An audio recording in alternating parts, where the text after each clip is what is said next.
بسم اللہ الرحمن الرحیم۔ السلام علیکم۔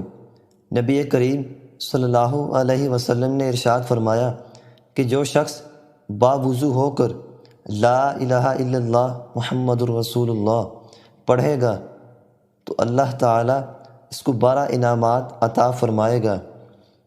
نمبر 1، دنیا سے اسلام پر اٹھایا جائے گا۔ نمبر 2، اس پر جان کنی کی سختی آسان ہوگی۔ نمبر 3، اس کی قبر روشن ہوگی۔ نمبر 4، پل صراط سے بجلی کی طرح گزر جائے گا۔ نمبر 5، اس کو قیامت کے دن شہداء کی جماعت کے ساتھ اعمال نامہ دیا جائے گا۔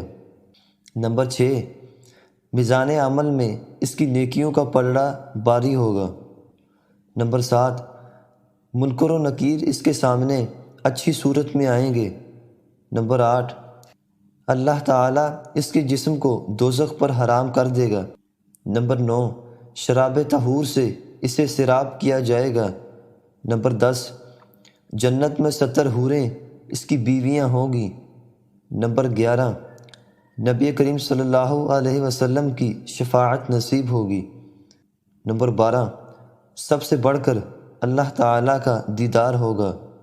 اللہ تعالیٰ ہمیں باوضو ہو کر کثرت سے کلمہ طیبہ کا ورد کرنے کی توفیق عطا کرے۔